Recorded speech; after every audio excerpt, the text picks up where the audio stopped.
ഓം ശ്രീനാരായണ പരമഗുരവേ നമഃ. ഓം ശ്രീ ശാരദാംബികായേ നമഃ. ഭഗവത് പാദങ്ങളിലും ശാരദാംബയുടെ പാതാരപത്മങ്ങളിലും അനന്തകോടി പ്രണാമം. ശിവഗിരിമഠം സന്യാസ ശ്രേഷ്ഠ പരമ്പരകൾക്കും ആചാര്യശ്രേഷ്ഠന്മാർക്കും ശതകോടി വന്ദനം. നമ്മുടെ ഗ്രൂപ്പിൻ്റെ ആചാര്യപദം അലങ്കരിക്കുന്ന എല്ലാ സുഹൃത്തുക്കൾക്കും, അഡ്മിൻ പാനലുകളിലെ എല്ലാ ആത്മമിത്രങ്ങൾക്കും, ബാലജന്യവേദിയുടെ പ്രിയപ്പെട്ട കുഞ്ഞുങ്ങൾക്കും, എല്ലാ ശ്രീനാരായണീയ ഗുരുവിശ്വാസികൾക്കും എൻ്റെ ഹൃദയം നിറഞ്ഞ നമസ്കാരം. ഇപ്പോൾ നമ്മുടെ മനസ്സിന് ഒരുപാട് സന്തോഷം നൽകുന്ന ദിനങ്ങളാണ് കടന്നു വരുന്നത്. നവരാത്രി മഹോത്സവം നാം എല്ലാവരും കൊണ്ടാടുകയാണ്. ഭഗവാൻ നമുക്ക് വേണ്ടി ഒരു വിദ്യാദേവിയെ, അറിവിൻ്റെ ദേവതയെ നൽകിയിട്ടുണ്ട്. ആ ശാരദാംബയുടെ തിരുകടാക്ഷം കൊണ്ട് വിദ്യാഭ്യാസത്തിലൂടെ മുന്നേറാൻ നമുക്കും നമ്മുടെ മക്കൾക്കും സാധിക്കുമെന്നുള്ളതിൽ സംശയമില്ല. ശിവഗിരി മഠത്തിലേക്ക് ചെല്ലുമ്പോൾ തന്നെ നമ്മെ സ്വീകരിക്കുന്നത് നമ്മുടെ ശാരദാദേവി തന്നെയാണ്. ശിവഗിരി തീർത്ഥാടന അനുമതിക്കായി ഗുരുവിൻ്റെ സമീപത്തേക്ക് പോയവരോട് ഭഗവാൻ ഇപ്രകാരമാണ് പറഞ്ഞത്: കൊള്ളാമല്ലോ, നമ്മുടെ കുഴൽ വെള്ളത്തിൽ കുളിക്കുകയും ചെയ്യാം, ശാരദാദേവിയെ വന്ദിക്കുകയും ചെയ്യാം എന്നുള്ളത്. അതെ, വളരെ വ്രതശുദ്ധിയോടുകൂടി ശിവഗിരി കുന്നിലേക്ക് ഏത് ദിവസം നമ്മൾ പോയാലും ആദ്യം നമ്മളെ സ്വീകരിക്കുന്നത് നമ്മുടെ അമ്മ തന്നെയാണ്. അപ്പോൾ ആരാണ് നമ്മുടെ അമ്മ അല്ലെങ്കിൽ നമ്മുടെ ജനനി? തീർച്ചയായും നമുക്കറിയാം, അജ്ഞാനത്തിൻ്റെ മൂടുപടം അത് പേറിക്കൊണ്ടാണ് മനുഷ്യജീവിതം ആരംഭിക്കുന്നത്. ഞാൻ ആരാണ്, എവിടെ നിന്ന് വന്നു, എങ്ങോട്ട് പോകുന്നു, ഈ ജീവിതത്തിൻ്റെ പരമമായ ഉദ്ദേശം എന്ത് എന്നിങ്ങനെ അവനവനെക്കുറിച്ച് തന്നെ ഒരുപാട് ചോദ്യങ്ങൾ നമുക്കുണ്ട്. പക്ഷെ അതിനൊന്നും ഉത്തരം കിട്ടണം എന്നില്ല. അത് മനുഷ്യ മനസ്സിനെ പലപ്പോഴും വ്യാകുലപ്പെടുത്തിക്കൊണ്ടിരിക്കുകയാണ്. അനന്തവും അത്ഭുതവുമായ പ്രപഞ്ചത്തെക്കുറിച്ചാണെങ്കിൽ ഒരു പിടിയുമില്ലാതെ അവൻ കുഴുങ്ങി നിൽക്കുക സ്വാഭാവികമാണ്. അപ്പോൾ തീർച്ചയായും ഇത്തരത്തിൽ ഉയർന്ന ഈ വ്യാകുലതയാണ് മനുഷ്യനെ സത്യജിജ്ഞാസുവാക്കി തീർക്കുന്നത് എന്നുള്ളതിൽ സംശയമില്ല. സത്യത്തെ ഒന്നും അന്വേഷിച്ചിട്ട് കാര്യമില്ല, ഇപ്പോൾ കഴിയുന്നത് പോലെയൊക്കെ അങ്ങ് കഴിഞ്ഞുകൂടിയാൽ മതി എന്നൊക്കെ പലരും പറയാറുണ്ടെങ്കിലും അവർ മനുഷ്യത്വത്തിൻ്റെ പ്രത്യേകതയായ വിവേകശക്തിയെ കളഞ്ഞു കുളിച്ചിട്ട് അവിവേകത്തിൻ്റെതായ മൃഗജീവിതത്തെ പുൽകാൻ കൊതിക്കുന്നവരാണെന്ന് നാം തിരിച്ചറിയേണ്ടതാണ്.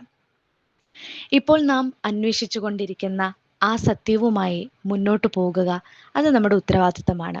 അതിനുവേണ്ടിയാണ് ഭഗവാൻ പല ക്ഷേത്രപ്രതിഷ്ഠകളിലൂടെയും നൽകുന്ന ധർമ്മ ഉപദേശങ്ങൾ നമ്മുടെ മുൻപിലുള്ളത്. ഭഗവാന്റെ കൃതികളിലൂടെയും ഭഗവാന്റെ പന്ഥാവിലൂടെയും സഞ്ചരിക്കുമ്പോൾ നമുക്ക് ഒരുപാട് മനസ്സിന് സുഖം ലഭിക്കുകയും നാം അന്വേഷിക്കുന്ന ചോദ്യങ്ങൾക്ക് ഉത്തരം ലഭിക്കുകയും ചെയ്യുകയാണ്. അറിവിൻ്റെ ദേവതയ്ക്ക് ഈ നവരാത്രി ദിനം നമുക്ക് പാത കാണിക്കയായി ജനനി നവരത്ന മഞ്ജരിയിലൂടെ സഞ്ചരിക്കാം.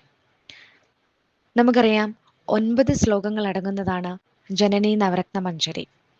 ഈ 9 ശ്ലോകങ്ങളും 9 രത്നങ്ങളായി സങ്കല്പിച്ചുകൊണ്ട് ഒരു വലിയ രത്നമാല തന്നെയാണ് നാം ദേവിക്ക് അഭിഷേകമായി ഇവിടെ നൽകുന്നത്.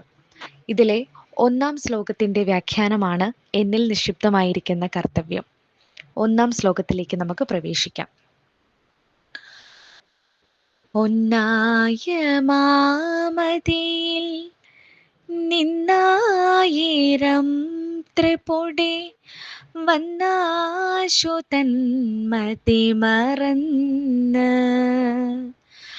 അന്നാദിയിൽ പ്രിയം ഉയർന്നാടലാം കടലിൽ ഒന്നായി വീണു വലയും എന്നാശയം ഗതി പെറും നാദഭൂമിയിൽ അമർന്നാവിരാഭ പടരും ചിന്നാഭിയിൽ ത്രിപുടി എന്നാണറും പടി കലർന്നാറിടുന്നു ജനനീ. ഇവിടെ ആദ്യം തന്നെ ഭഗവാൻ പറയുകയാണ്, ഒന്നായ മാമതിയിൽ. മാമതി എന്ന് പറഞ്ഞാൽ മഹാബുദ്ധി അഥവാ മഹാജ്ഞാനം എന്നാണ്. ഒന്നായ മാമതി അതായത് അദ്വയമായ പരമാത്മാ സത്ത. ത്രിപുടി, ഒരേ ജ്ഞാനത്തിന്റെ 3 പുടങ്ങൾ അഥവാ 3 വശങ്ങളാണ് ത്രിപുടി എന്ന് പറയുന്നത്. 1 അറിയുന്നവൻ, 2 അറിയപ്പെടുന്ന വസ്തു, 3 അറിവ്. അതായത് ജ്ഞാതാവ്, ജ്ഞേയം, ജ്ഞാനം. അല്ലെങ്കിൽ അനുഭവിക്കുന്നയാൾ, അനുഭവിക്കപ്പെടുന്ന വസ്തു, അനുഭവം. അതായത് ഭോക്താവ്, ഭോഗ്യം, ഭോഗം. ഇവ 3ഉം ജ്ഞാനസ്വരൂപനായ അല്ലെങ്കിൽ ജ്ഞാനസ്വരൂപമായ പരമാത്മ സത്തയുടെ ഭിന്നവശങ്ങൾ മാത്രമാണ്. അതുകൊണ്ട് ഇവയെ നമുക്ക് ഒരുമിച്ച് എന്തു പറയാം? ത്രിപുടി എന്ന് വിളിക്കാൻ സാധിക്കുന്നു. തന്മതി മറന്ന്, തൻ്റെ യഥാർത്ഥ സ്വരൂപം വിസ്മരിച്ച് മറന്ന്, അന്നം ജഡം, അന്നാദിയിൽ പ്രിയമുയർന്ന്, അതായത് ജഡദൃശ്യങ്ങളിൽ കൗതുകം തോന്നി, പ്രിയം ഉയർന്ന്, അപ്പോൾ കൗതുകം തോന്നി, ആടലാം കടല്, അതായത് ക്ലേശപൂർണമായ സംസാര സമുദ്രം ഒന്നായി വീണ് ആകെ മുങ്ങി, ആശയം, ആശയം എന്ന് പറഞ്ഞാൽ ഹൃദയം എന്നാണ് അർത്ഥമാകുന്നത്, ഗതി പെറുന്ന, ലക്ഷ്യത്തെ കാണിച്ചു തരുന്ന നാദഭൂമി, യോഗിയുടെ ഉള്ളിൽ പൊന്തുന്ന അനാഹത ധ്വനിമണ്ഡലം, അല്ലെങ്കിൽ ഏറ്റവും എളുപ്പത്തിൽ നമുക്ക് പറയാം ഓംകാരം. ആവിരാഭ, അതായത് തെളിഞ്ഞു പൊന്തുന്ന പ്രകാശം. ചിന്നാഭി, ജ്ഞാനകേന്ദ്രം. അറുംപടി എന്ന് പറഞ്ഞാൽ അസ്തമിക്കുമാറ്, അസ്തമിക്കുന്ന, ആറിടുന്നു, ശാന്തമാകുന്നു. ഓരോ വാക്കുകളും പെറുക്കി പെറുക്കി അർത്ഥം പറയുമ്പോൾ നമുക്ക് വേഗം മനസ്സിലാകും. അതുകൊണ്ടാണ് അങ്ങനെ പറയുന്നത്. അപ്പോൾ ഈ അദ്വയമായ പരമാത്മസത്തയിൽ ആയിരക്കണക്കിന് ജ്ഞേയ ജ്ഞാനരൂപങ്ങൾ വേർപെട്ടു പൊന്തിയതോടെ സൃഷ്ടി ആരംഭിക്കുകയാണ്. അപ്പോൾ അതോടെ അദ്വയ ജ്ഞാന സ്വരൂപമാണെന്നുള്ള തൻ്റെ യഥാർത്ഥ സ്ഥിതി ആത്മാവ് മറന്നുപോയേക്കാം. സ്വരൂപ വിസ്മരണം വന്നതോടുകൂടി ജഡദൃശ്യങ്ങളിൽ കൗതുകം വളർന്നു.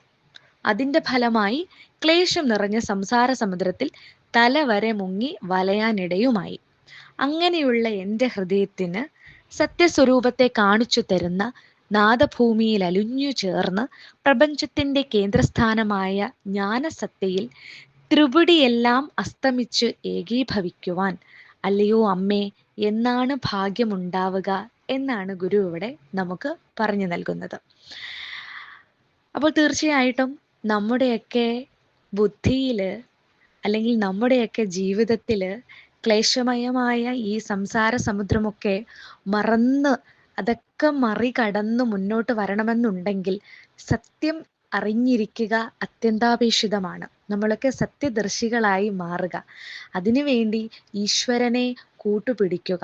പരമമായ നമ്മുടെ ജീവിതത്തിലെ ലക്ഷ്യം മോക്ഷപ്രാപ്തിയിലേക്ക് എത്തുക എന്നുള്ളതാണ്.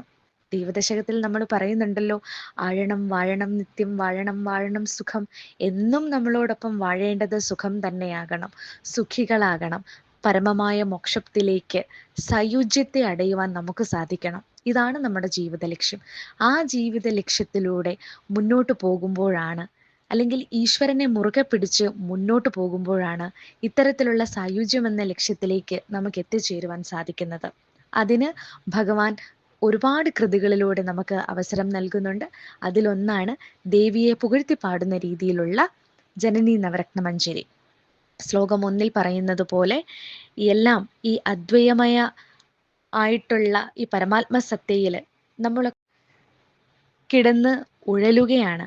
അപ്പോൾ നമ്മുടെ ആ ക്ലേശമൊക്കെ മാറി ഈശ്വര ചൈതന്യത്തിലേക്ക് വിലയം പ്രാപിക്കുവാൻ നമുക്ക് സാധിക്കണം. ആദ്യത്തെ ശ്ലോകത്തിൽ തന്നെ ഭഗവാൻ ബന്ധത്തിൻ്റെയും മോക്ഷത്തിൻ്റെയും രഹസ്യം വളരെയധികം ആകർഷിക്കുന്ന തരത്തിൽ വിശദമാക്കി തന്നിരിക്കുകയാണ്.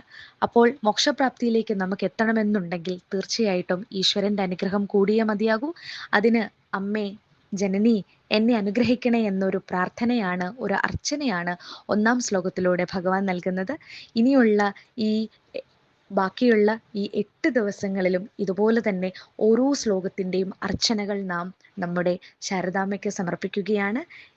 എല്ലാവർക്കും വിദ്യാഭ്യാസത്തിലൂടെ, അറിവിലൂടെ ജീവിതത്തിൽ ഒരുപാട് തലങ്ങളിലേക്ക് മുന്നേറുവാനും ഉയരുവാനും സാധിക്കട്ടെ. അതിന് അമ്മയുടെ അനുഗ്രഹം പൂർണ്ണമായും നമ്മുടെ കൂടെ ഉണ്ടാകട്ടെ എന്ന് പ്രാർത്ഥിക്കുന്നു, ആശംസിക്കുന്നു. നന്ദി, നമസ്കാരം.